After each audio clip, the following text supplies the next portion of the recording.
Hi, everyone. I'm Dan Jones. Welcome to Interchange, and thank you so very much for joining us. Lots of things to talk about today. Mobs of kids terrorize Riverwest, and the police get an earful for not doing enough. We'll talk about the Casey Anthony trial and whether she got away with murder. We will also talk about Milwaukee County getting a little bit closer to offering benefits to unmarried couples, gay and otherwise. And we'll talk about the upcoming state legislator recall elections. All right, let me introduce everybody. We have newspaper columnist Joel McNally. Kevin Fischer, a longtime broadcaster, political analyst, and oftentimes a fill-in host over on WISN Talk Radio. Denise Callaway is the coordinator of business and community partnerships for the Milwaukee Public School System. And Gerard Randall, education consultant and local job creation expert. Rick Horowitz will be along with commentary at the end of the show. All right, the first thing we'll talk about is the problem in the Riverwest area last weekend. A group of kids ransacks one of those Quick Mart stores, and a short time later, a mob beats and terrorizes folks who came out to watch the fireworks at a Riverwest park. And there has been a great deal of criticism that the Milwaukee Police Department did a poor job investigating it and at first downplayed the severity of it until the media got involved. All right, Gerard.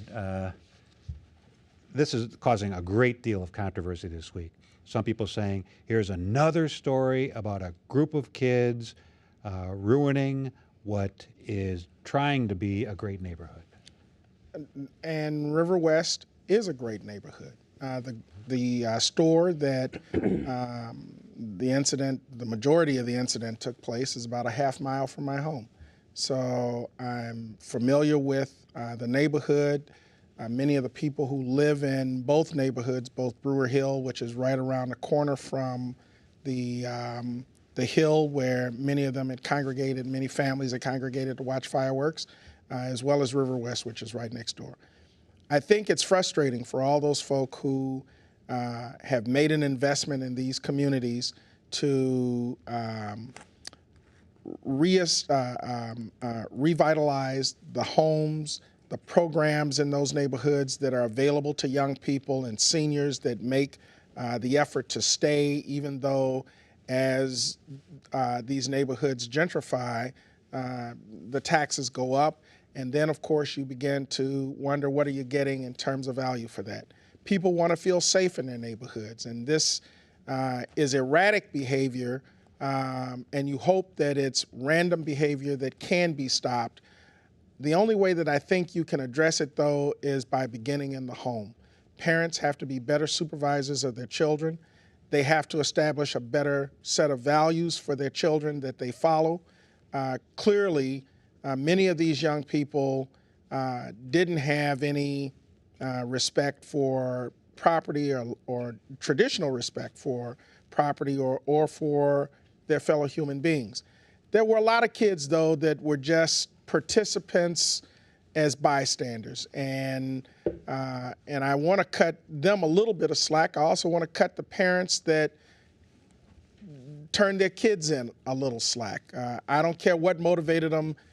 For whatever reason, they did double back and make an effort to do the right thing for those kids, or at least set an example that this is something we're not going to tolerate in our home. Kevin, this is creating a lot of racial tension again.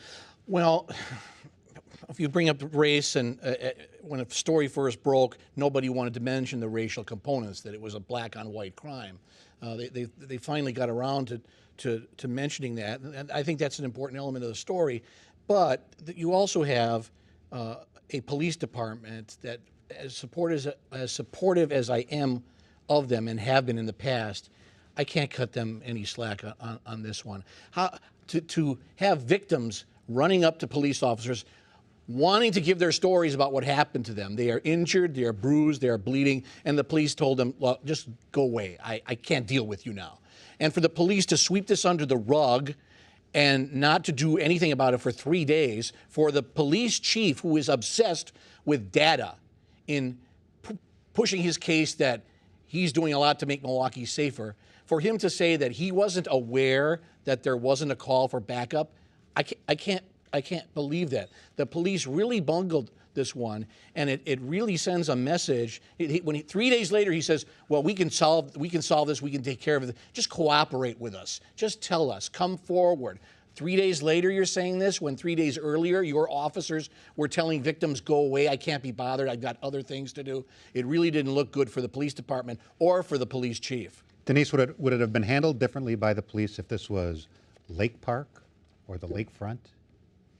Well, I mean, that's the Sheriff's Department, and the Sheriff's Department does have a whole different way, it seems, of addressing these issues with crowds that get out of control. They actually have a force down there. The police department does it too. The thing about this is it was as horrible and despicable as it was, and it was both of those things. It was a random act of violence, and it's a reflection more on those individuals who took part than it was the Riverwest community. I think the police department could have handled it differently. There comes a question about whether or not they had enough personnel on duty that evening to handle what surely would be, on a night when we have a lot of fireworks in the city, a very busy night for the police department. And when you have crowds of people gather, whether they're young or old, black or white, but particularly when they're young, you have the opportunity for situations to perhaps accelerate and kind of get out of control. So I think it is a question about whether or not they properly prepared for events that evening. But we shouldn't have to be and live in a situation where we have to say, are there enough police to handle something in case something happens? Gerard was right on target when he said a lot of this goes back to parents, and parents needing to make sure that they know where their kids are and that their children are in control and doing what needs to be done. When kids get together, we sometimes see this kind of group mentality that tends to exhibit itself, and I think that's what we saw in this particular instance. But we've also seen it in Brookfield, where kids get together at somebody's house and they have a drinking party, and when the police come, they refuse to answer the door. They don't cooperate with the police. They step out of bounds about what is considered normal and acceptable Do we have to get tougher with kids? I guess one of my roles in the show is to say some of the things that nobody else says. And I have a little different spin on this. One of the things is, yes, I absolutely agree with what Denise just said about the group mentality. And that happens in every community with young people. And believe me, violent acts, we need to stop, and we need to deal with the people. We need to intervene in the lives of young people when they are involved in violence. But I have to disagree a little bit with the comment that, hooray for these parents that turned their kids in. And I'll tell you why. I do believe if any young person is involved in violence or getting involved in criminal activity, getting involved in something that can ruin their lives for the rest of their lives, there needs to be intervention. There needs to be intervention from people who care about that child, including the family, including any relative, including any friend or anyone who has any knowledge of that young person. But I will tell you this, I have seen over and over what a mistake it is for parents to think that putting your child in the criminal justice system is the proper intervention. The criminal justice system is not designed to help young people's lives. It really is not. And in fact, once you're put into that system, you may never get out of it. Yes, intervene in those children's lives. Do anything you can to love that child and put that child right. But parents who are encouraged to put their children into the criminal justice system, that can be such a mistake. That can lose that child forever. All right, let's talk about the criminal justice system down in Florida. Let's talk for just a few minutes about the Casey Anthony case. She's the Florida mom found not guilty this week on charges of killing her 2-year-old. Did the justice system in Florida work the way it was supposed to, Kevin? No, because a guilty person got off, and when the guilty get off, the system fails. Now, the conventional wisdom is that you put your faith in the jury system. They were there for the whole trial. They heard all the testimony. They were presented all the pieces of evidence. But my goodness gracious, I think they've opened the door for criticism when they say there wasn't enough evidence. There were over 400 pieces of evidence. And now they're like telling reporters, gosh, they're expressing angst about not finding her guilty. It's like the O.J. trial all over again. America is outraged that this person got off. And okay, maybe she didn't kill that innocent, sweet two-year-old girl. When you don't report that your daughter is missing for a month and you spend that time going to wet T-shirt contests and booze parties, if that isn't aggravated child abuse, I don't know what is. But I think she did murder her 2-year-old. I think she was guilty of other crimes besides lying to the police officers. She got off. She'll be a free woman in a couple of days. To me, that means the system failed. But Denise, in Florida, you have the death penalty as a possibility. If you're a juror, I would assume that you want very clear and specific evidence before you do say guilty. I agree, and I think whether it's a death penalty case, though, or any case where someone, faces a penalty, you have to be sure that there isn't reasonable doubt. And when some of the jurors who've come forward have talked about this, they said the problem was that the prosecution didn't prove its case. That they couldn't talk about. For jurors, one thing that seems to keep coming back, or actually two things do. Number one, where they say they didn't know and the prosecution wasn't able to say how this child died and when she died. And for some jurors, that was a stumbling block they could not get past. And given the instructions that they had, perhaps that was a reasonable thing for them not to be able to overcome in terms of finding her guilty. But the other thing that they said is that just because we said that she's not guilty doesn't mean that we think she's innocent. What it means and what it meant for many jurors was the prosecution could not prove beyond a reasonable doubt that she killed that child. The court of public opinion, the level of evidence and the burden of proof is not as high as in a regular court. And I think that most people in this country, in fact, there was a USA Today poll on that, most people believe that she killed her daughter and that she did get away with murder. So does our system work, or is it imperfect, or both? Boy, I always try to know what I'm talking about on this show. I really do. That's a good thing. But in this particular case, I can tell you, I do not have a clue about this case. And the fact of the matter is, nobody else in America does either. They all have opinions, and some of them have very strong opinions. Kevin just pronounced this woman guilty of murder, and people all across America who watched it on television as entertainment have pronounced this woman guilty of murder.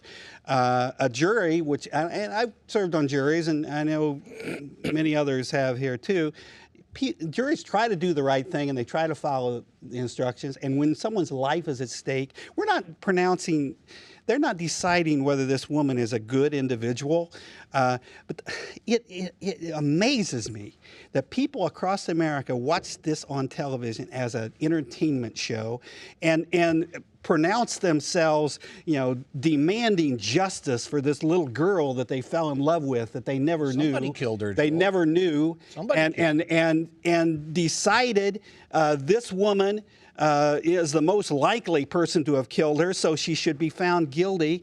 If what this woman said, and no one's saying this woman is a magnificent human being, if what she said, that she was abused by her own family sexually, where's the compassion for that woman that created who she is today?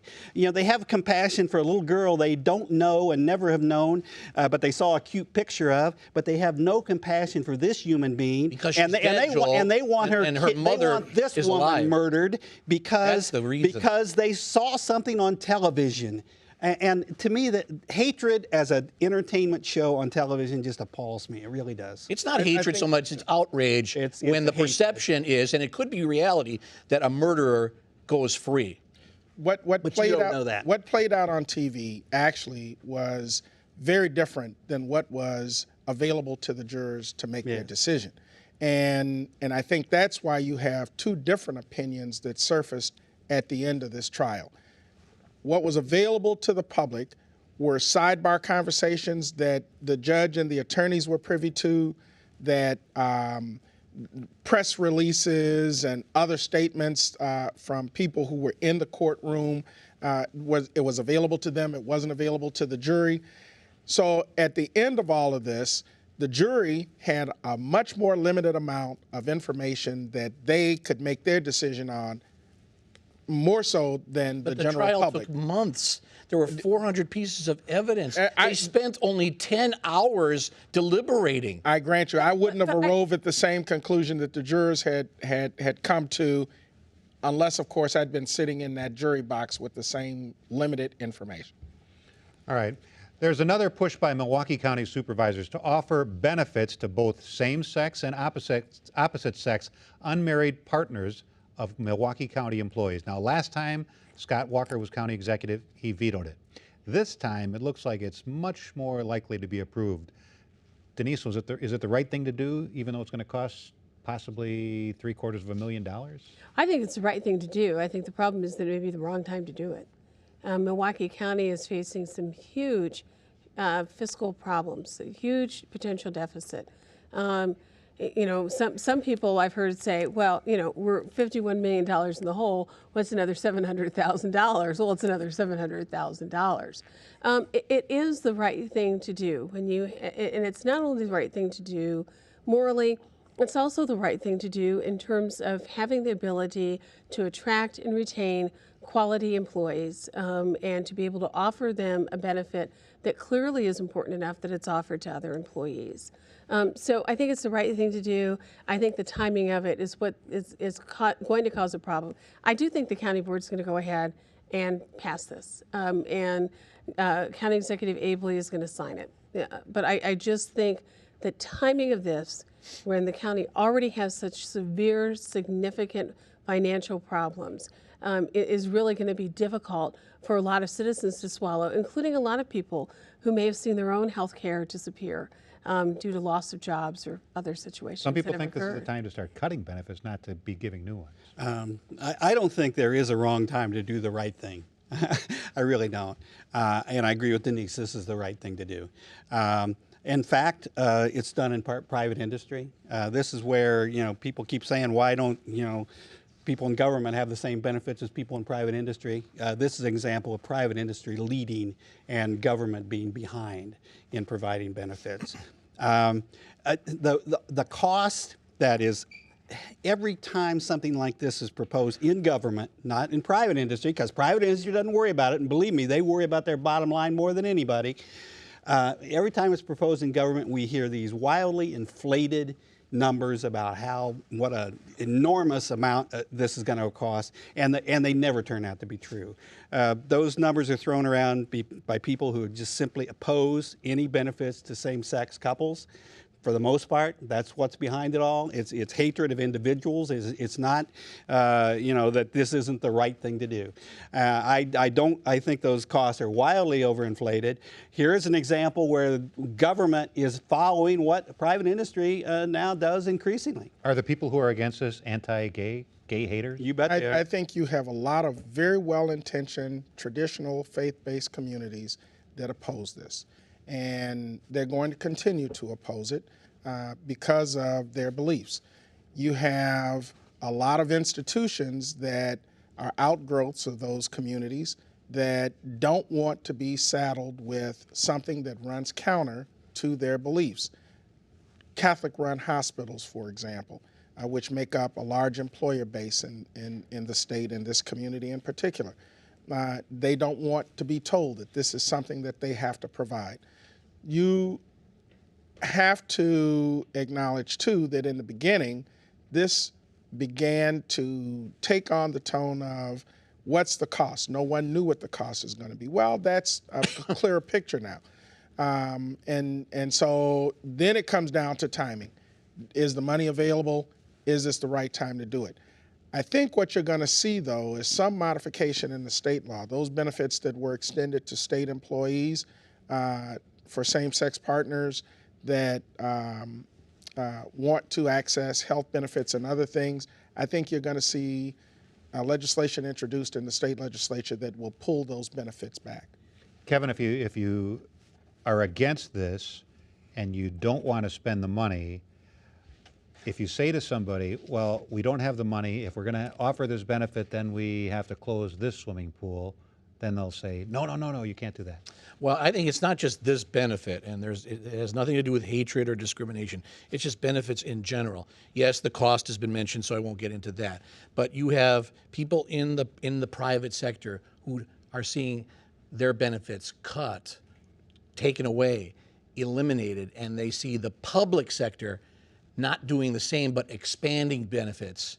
they have a hard time. They have a hard time coming to grips with that. So that's another problem with doing this. And again, the cost, which has been mentioned. Every public employee in this state is losing benefits as a result of the state law that was put through, and you know that. No, they're not losing benefits. They are losing benefits. They are losing jobs. That's a misstatement. They're paying more towards their benefits. Yes. That the rest of the state is helping pay for.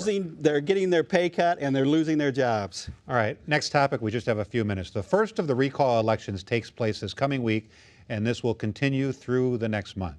When all is said and done, who is going to pay more of a price politically? The Republicans who supported the changes to collective bargaining, or the Democrats, Denise, who ran to Illinois?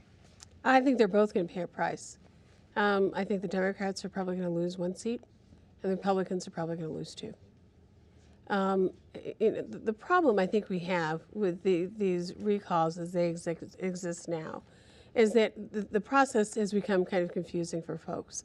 People aren't sure, They don't know when election day is, who's up, what district is up. Quite frankly, because of some shenanigans part of the GOP, they're not sure in the Democratic primary who's the real Democrat and who's the fake Democrat. They're not sure because all the dates are different. What day I vote, what day I don't vote. I think it's going to be, as all elections are, but particularly I think in a recall election, it's who is ticked off enough to get out and vote and who's organized enough to get their voters out. Who's going to be more organized? I think the Republicans are going to be highly organized. They've got certainly a lot of money to get out. Yeah. And I think a lot of the passion that was there for the Democrats 3-4 weeks ago, some of that's dissipated. So they have the greater challenge of re-energizing, remotivating those voters on those days when it will matter for them to get out and vote. So I agree with Denise. It's going to be probably 2 Republicans that lose seats and 1 Democrat that loses seats. If that's the case, there won't then be the a Senate shift. stays. Right. But let's be honest here. It's very difficult to call any of these races. We are in unprecedented waters. This has never happened in the history of Wisconsin. You have the dynamic of it's the middle of summer, plus all of the confusion about who's really a Democrat, who's really a Republican. Do I vote next Tuesday? Do I vote the following Tuesday? And guess who created that confusion? Well, all the people that went out and asked for the recalls. The Republicans created that confusion intentionally, running fake candidates. The Republicans have been a poster child here for corruption in government.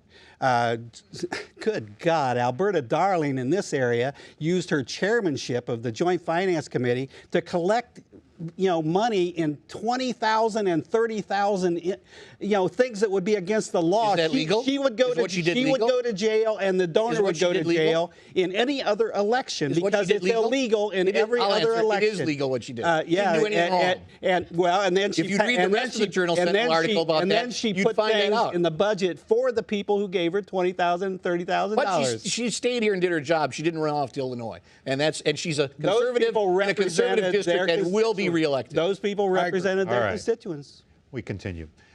Some people worry that those high-stakes budget negotiations going on this week in Washington, D.C. are all about politics. Rick Horowitz wishes they were. For one of the two sides, it's really much closer to religion. Rick? Here at the First Church of Grover Norquist, we like to keep things simple.